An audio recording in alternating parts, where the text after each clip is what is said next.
Good evening student, स्वागत है आपका वसुधा स्टडी पॉइंट में।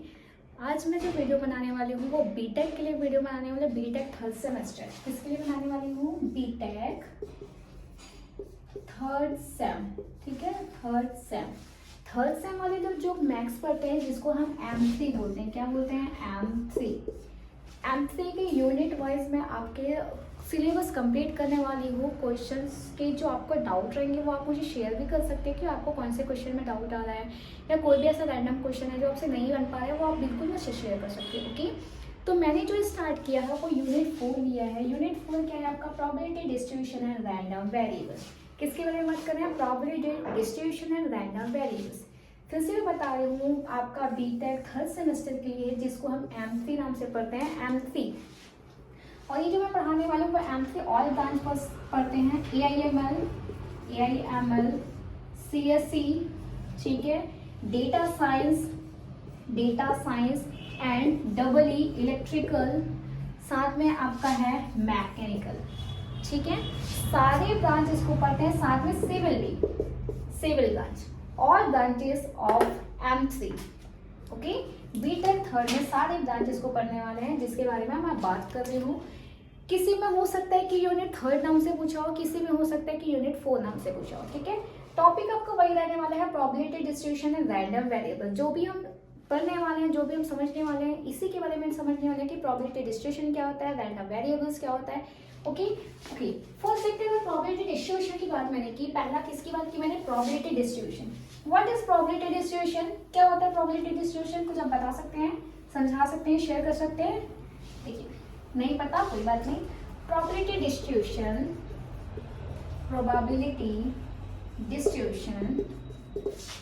डिस्ट्रीब्यूशन का मतलब आपका ये होता है, जैसे कि मैंने बोला 1 कॉइन है। कितने कॉइन है? 1 कॉइन्स है।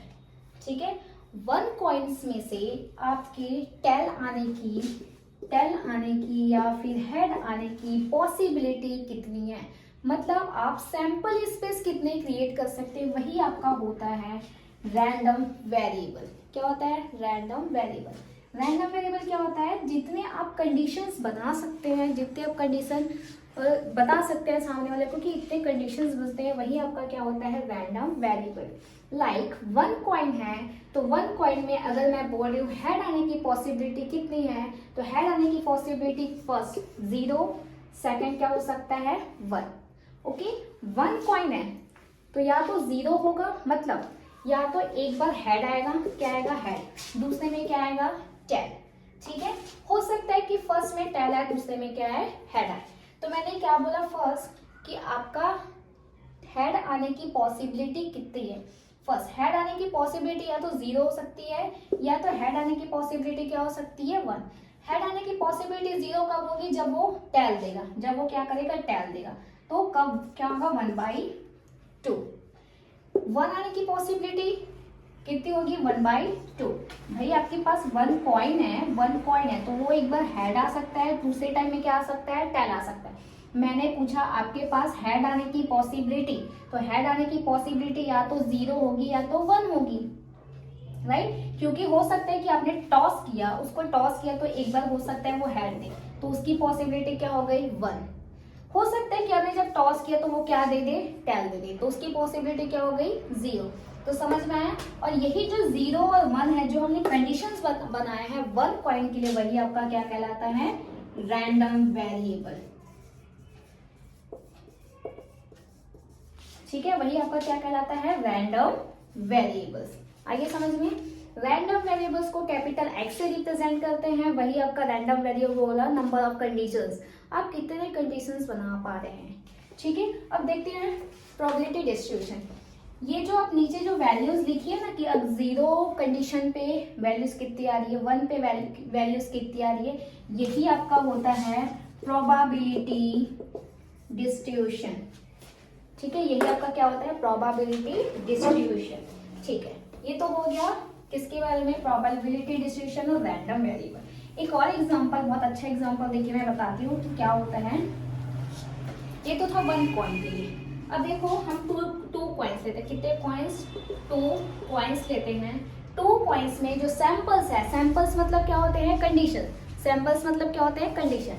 तो 2 कॉइन है तो उसके कंडीशन क्या हो सकते हैं, head head, tail tail, head tail tail head, right. मान लो आपके पास 2 कॉइन है, ये एक में हेड आया, दूसरे में भी हेड आया।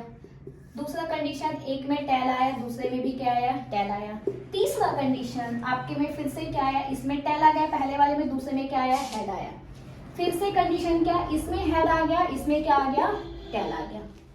ठीक है, 4 ही कंडीशन बन सकती है, या तो head head tail tail, head tail tail head. Okay, तो ये 4 कंडीशंस बनी। ठीक, ओके। इस 4 कंडीशन के बाद अब मुझे रैंडम वेरिएबल्स निकालने, क्या निकालना है, रैंडम वेरिएबल्स। तो रैंडम वेरिएबल्स मुझे किसके लिए निकालना है, देखो मुझे रैंडम वेरिएबल्स चाहिए किसके लिए, हेड के लिए। Number of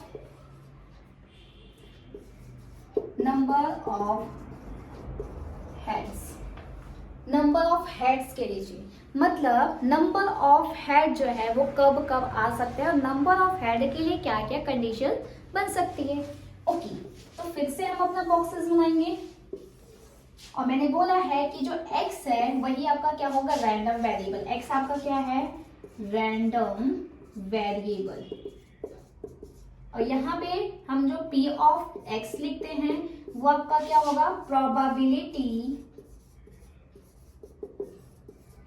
distribution. ठीक है, probability distribution. Okay, x is random variable, p of x is the probability distribution. अब मैंने हेड की बात की, किसकी बात की है, हेड की। नंबर ऑफ हेड ही हमारा x है, और यही हमारा x क्या है, रैंडम वेरिएबल होने वाला है, राइट। तो हेड आने की क्या क्या कंडीशन हो सकती है। फर्स्ट तो हेड जो है वो 0 हो सकता है।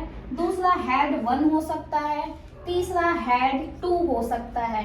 क्या बताओ, 2 आपके पास क्या है, कॉइन्स है, 2 कॉइन्स को आप टॉस कर रहे हो, तो उसके जब 4 कंडीशंस बने हैं तो आपने कितने कॉइन्स लिए, तो नंबर ऑफ कॉइन्स कितने से, 2 थे। तो नंबर ऑफ कॉइन 2 थे, तो भाई ज्यादा से ज्यादा आपके पास 2 ही हेड आ सकते हैं ना, उससे ज्यादा आ सकते हैं क्या, नेवर। क्यों, आपने जब 2 कॉइन्स लिए ना, 2 कॉइन्स में 2 ही हेड आ सकते हैं, उससे ज्यादा तो आने वाला है ही नहीं, कोई पॉसिबिलिटी नहीं है। तो एक बार 0 आ सकता है, ऐसा भी तो हो सकता है ना कि कोई भी कंडीशन ऐसा हो जिसमें हेड बिल्कुल भी ना रहे। हो सकता है कि एक हेड दे, हो सकता है कि दोनों हेड दे। तो ये 3 कंडीशन बनने वाले हैं। तो आपने ये सैंपल्स कितने बनाए थे, सैंपल स्पेस कितने बनाए हैं, 4 बनाए हैं। आपने कंडीशंस कितनी बताई है, 3 बनाई है। नंबर ऑफ हेड्स जो है वो 0 कब आ रहा है, जब वो क्या दे रहा है, टेल, राइट। क्या दे रहा है, जब वो टेल। तो इसके लिए क्या हो जाएगा, 1/4।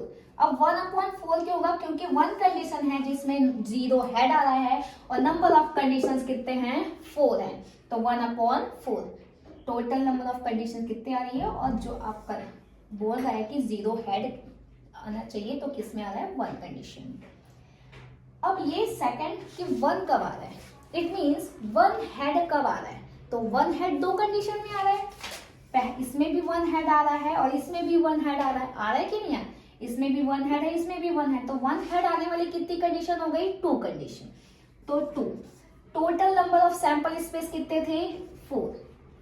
ठीक है, अब आ जाओ 2, दोनों हेड आने वाली कितनी है, एक ही कंडीशन, तो 1/4, क्योंकि सैंपल स्पेस आपके कितने हैं, 4 है।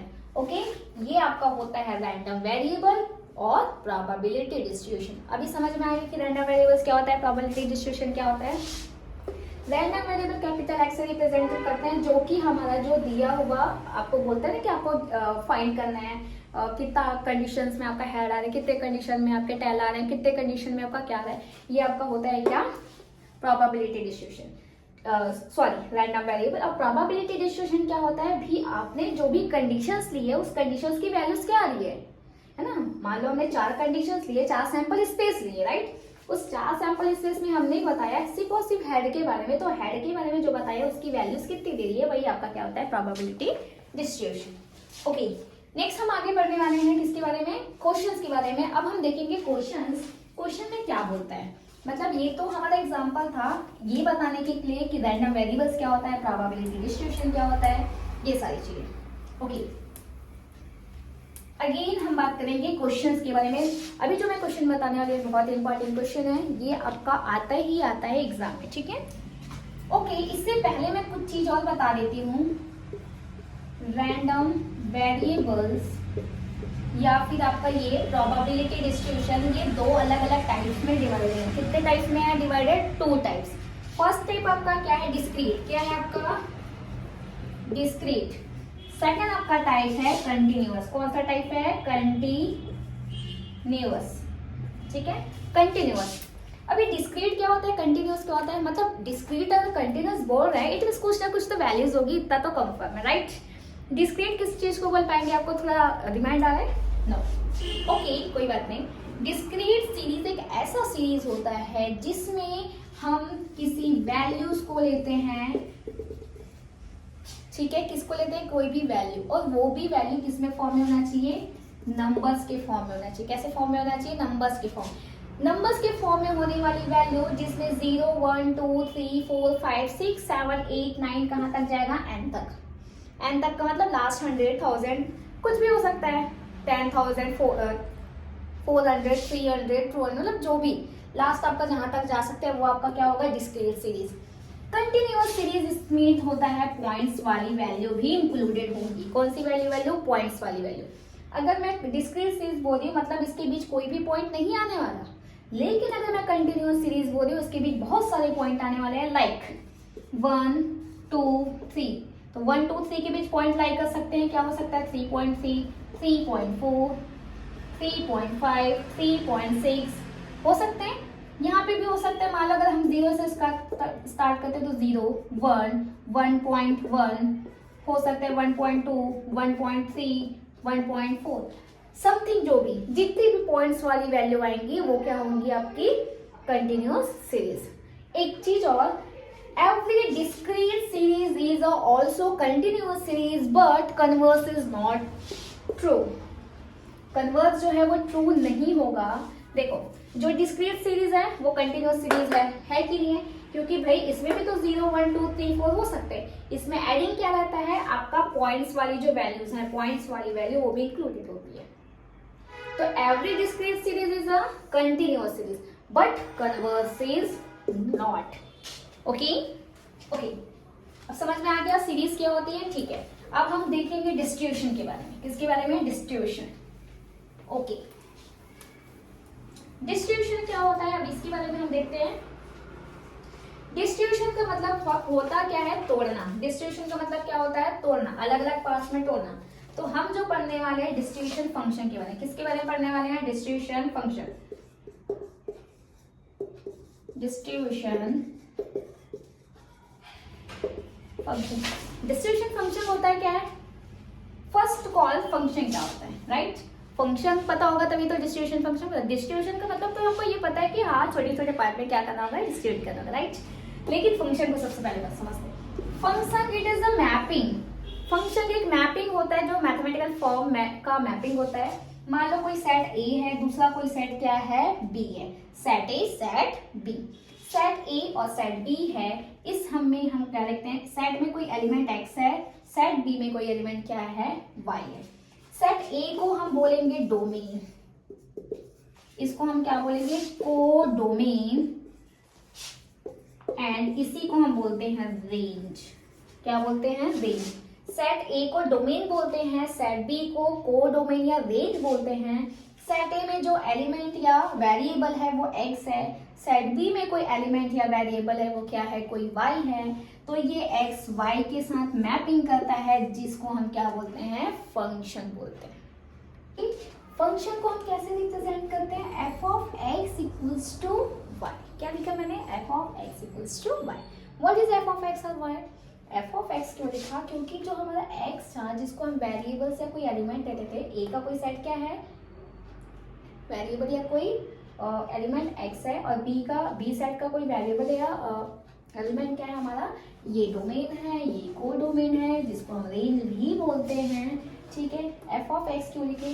क्योंकि ये एक्स हमारा जो एलिमेंट है वो फंक्शन बनाते हुए चल रहा है वाई के साथ, मतलब मैपिंग बना रहा है, फंक्शन बना रहा है, फंक्शन बनाते हुए चल रहा है वाई के साथ, इसीलिए वो f of x equals to y हुआ। जब हम इसके इनवर्स करेंगे तो क्या हो जाएगा, y जो है वो फंक्शन बनाते हुए जा रहा है किसके साथ, x के साथ, तो f inverse y equals to x, क्या हो जाएगा x। f इनवर्स क्यों, क्योंकि वो इनवर्स है, इनवर्स जा रहा है ना, उल्टा जा रहा है, पहले तो मैपिंग नहीं है, अब कौन सा मैपिंग, इसको हम बोलते हैं inverse mapping, function and function inverse. ठीक है, अब हम फंक्शन का क्या करते हैं, छोटे छोटे पार्ट में डिस्ट्रीब्यूट करते हैं, उसी को क्या करते बोलते हैं हम, फंक्शन डिस्ट्रीब्यूशन। डिस्ट्रीब्यूशन ये फंक्शन है, इसका हम छोटे छोटे पार्ट में क्या करेंगे, इंटरवल, जैसे आपका फंक्शन का लिमिट आपका 0 से मान लो 2 है, तो ये डिस्ट्रीब्यूट कैसे होगा 1 में, मान लो ये 3 है तो कैसे डिस्ट्रीब्यूट होगा 1 और 2 में, 1 और 2, तो यही छोटे छोटे पार्ट में डिस्ट्रीब्यूट होना, यही आपका क्या कहलाता है, फंक्शन डिस्ट्रीब्यूशन। 0 से 1 डिस्ट्रीब्यूट हुआ, 1 से 2 डिस्ट्रीब्यूट हुआ, 2 से 3 डिस्ट्रीब्यूट हुआ, this is called a function distribution. Function को आप डिस्ट्रीब्यूट करेंगे, उसी को क्या बोलेंगे, फंक्शन डिस्ट्रीब्यूशन। ठीक है, नेक्स्ट वीडियो में हम बात करेंगे इसके क्वेश्चंस के बारे में। Thank you so much, please like and subscribe.